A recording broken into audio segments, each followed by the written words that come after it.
जय महाकाल बावन्न आज आपल्याला सकाळी सकाळी जायचंय मस्त सिन्नरला जायचं कारण असं होतं का आतापर्यंत आपण आहे ना 2-3 कंपन्यांमध्ये तिथं मॉक ड्रिल वगैरे घेतली होती आणि फायर एक्सटिंग्विशरची पण ट्रेनिंग घेतलेली होती। तर आपल्याला त्यांच्याकडून आपण जे काही सिलेंडर आणलेले होते फायर एक्सटिंग्विशर रिफिलिंगसाठी ते आपल्याला ते द्यायचे त्या कंपनीमध्ये। आणि त्यानंतर आपल्याला एका कंपनीची ऑर्डर पण होती का आम्हाला न्यूवाले फायर एक्सटिंग्विशर पाहिजे। म्हणलो ठीक आहे सर, भेटून जातील, काहीच प्रॉब्लेम नाही। फायनली तुमचा भाऊ मस्त प्रवासाला निघाला। आज काय बसंतीचा आपण पोट बीट भरला नाही का, म्हटलं बसंतीचं पोट आहे ना नंतर भरू, कारण बसंतीचं थोडं पोट भरेल तर कशाला उगेच नाही का। तर मग फायनली आपण लवकरात लवकर निघालो। आणि भावांनो घाट एवढा भारी आणि एवढं सुंदर दिसत होता ना, कारण पावसाचं वातावरण आणि त्याच्यात पवन चक्क्या वगैरे एक नंबर, नाद नाही डायरेक्ट दणका। आणि फायनली भावांनो आपण पोहोचलो कंपनीमध्ये पोहोचल्यानंतर जे काही फायर एक्सटिंग्विशर होते जे आपण रिफिलिंगसाठी आणलेले होते ते फायर एक्सटिंग्विशर देऊन टाकले। आणि त्यानंतर म्हटलं चला आता लवकरात लवकर आपल्याला जायचं आहे दुसऱ्या कंपनीमध्ये।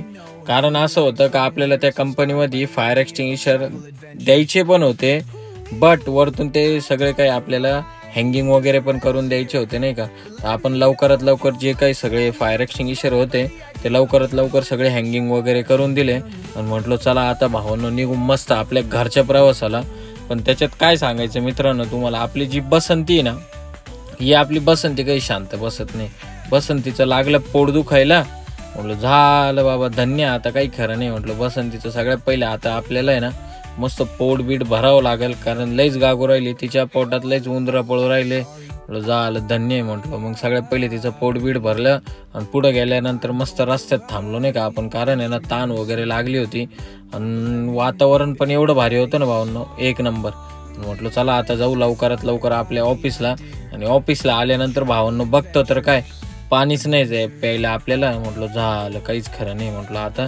आणि त्याच्यात ऑफिसला खूप कचरा वगैरे झालेला होता नाही का, आपण सगळं झाडू वगैरे मारून एकदम व्यवस्थित करून घेतलं।